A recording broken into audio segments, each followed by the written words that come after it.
முதுநிலை மருத்துவ படிப்புகளுக்கான தரவரிசை பட்டியல் சற்று முன்பாக வெளியிடப்பட்டது. அதனைத் தொடர்ந்து முதுநிலை மருத்துவ படிப்புகளுக்கான கலந்தாய்வு நாளை தொடங்குவதாக அறிவிக்கப்பட்டிருக்கிறது.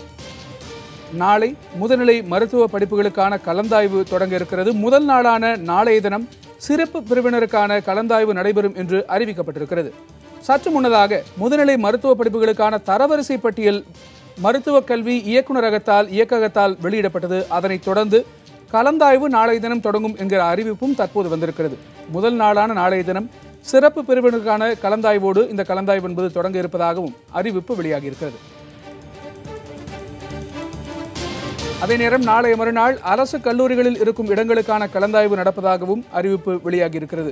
எப்போதும் பின்பற்றப்படக்கூடிய அதே நடைமுறைகளை ஒட்டி, அதாவது கலந்தாய்வில் முதல் நாள் யாருக்கு கலந்தாய்வு நடக்கும், அதன் பிறகு எப்படி நடக்கும் என்கிற அதே முறையின் அடிப்படையில் கலந்தாய்வு நடக்க இருக்கிறது. அதன்படி சிறப்பு பிரிவினருக்கான கலந்தாய்வு என்பது நாளைய முதல் நாளான நாளை நடைபெற இருக்கிறது. அதற்கு பிறகு அரசு கல்லூரிகளில் இருக்கக்கூடிய இடங்களுக்கான கலந்தாய்வு நடக்கிறது.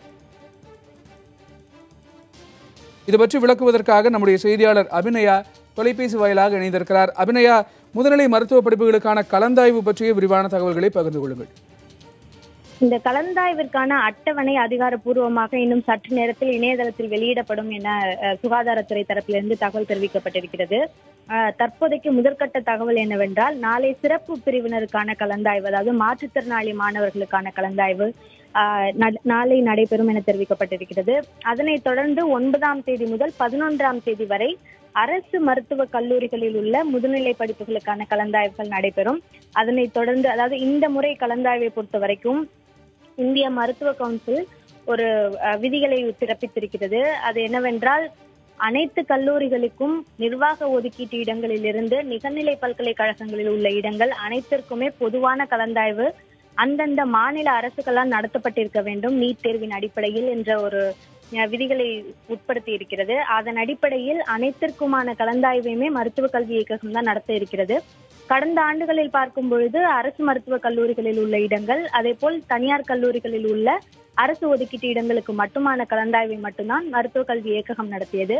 நிர்வாக ஒதுக்கீட்டு இடங்களும் சரி, நிகர்நிலை பல்கலைக்கழகங்களில் உள்ள இடங்களும் அவரவர்களே மாணவர் சேர்க்கையை நடத்தி வந்தனர். இந்த முறை அவர்களுக்கும் சேர்த்து நடத்தும் காரணத்தினால் இந்த அரசு மருத்துவக் கல்லூரிகளில் உள்ள இடங்கள் நிரப்பப்பட்ட பிறகு அதனைத் தொடர்ந்து தனியார் கல்லூரிகளில் உள்ள அரசு ஒதுக்கீட்டு இடங்கள், அதற்கு பிறகு நிர்வாக ஒதுக்கீட்டு இடங்கள், இதற்கான கலந்தாய்வு நடைபெறும்.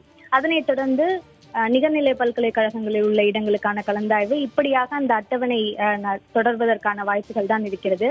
அந்த இடங்களுக்காக இந்த கலந்தாய்விற்கான அந்த தரவரிசை பட்டியல் ஓரிரு மணி நேரங்களுக்கு முன்பாக வெளியிடப்பட்டது. அதில் 4294 மாணவர்களுடைய பட்டியல் வெளியிடப்பட்டிருக்கிறது. அது முதுநிலை மருத்துவ படிப்பு, அதாவது டிகிரி படிப்பிற்கும் டிப்ளமா இரண்டிற்குமாக சேர்த்து இந்த பட்டியல் வெளியிடப்பட்டிருக்கிறது. இதற்கு தனியாக பிடிஎஸ் முடித்த எம்டிஎஸ் படிப்பவர்களுக்கான பட்டியல் 627 மாணவர்களுக்காக தனியாக ஒரு பட்டியலும் வெளியிடப்பட்டிருக்கிறது. கணேஷ், இதுல அரசு மருத்துவர்களுக்கு கூடுதலான மதிப்பெண்கள் வழங்கப்பட்டிருக்கிறதா? அது பற்றிய தகவல்களை பார்த்துக் கொள்ளுங்கள். அதாவது தமிழக அரசு ஏற்கனவே பின்பற்றிய வந்த அந்த முறைப்படி ஊக்க மதிப்பெண் வழங்கப்படவில்லை. ஏனெனில் உயர்நீதிமன்றம் எம்சிஐ விதிகள் படிதான் பின்பற்றப்பட வேண்டும் என தெரிவித்திருக்கிறது. அதனால் அதன் அடிப்படையில் ஊக்க மதிப்பெண் வழங்கப்பட்டிருக்கிறது. அதன் அடிப்படையில் தான் அந்த தரவரிசை பட்டியலும் வெளியிடப்பட்டிருக்கிறது.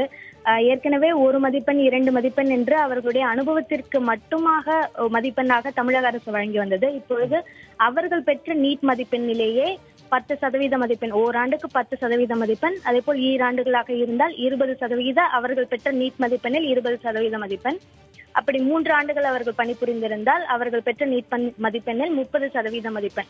எனவே அவர்கள் பெற்ற நீட் மதிப்பெண்ணோடு சேர்த்து அந்த ஊக்க மதிப்பெண்ணுக்கான மதிப்பெண்ணையும் சேர்த்துதான் இந்த தரவரிசை பட்டியலை வெளியிட்டிருக்கிறார்கள். எனவே இந்த எம்சிஏ விதிகளின் அடிப்படையில் தான் வந்திருக்கிறது. ஆனால் சார், இப்பொழுது இந்த பட்டியலிலும் கூட மாணவர்களுக்கான அந்த பட்டியலிலும் கூட அந்த ஊக்க மதிப்பெண்ணும் சேர்த்து வழங்கி இருப்பதால் முன்னிலையில் சர்வீஸ் பிரிவு மாணவர்கள் முன்னிலை பெற்றிருப்பதாக சுகாதாரத்துறை தெரிவித்திருக்கிறது. கணேஷ்.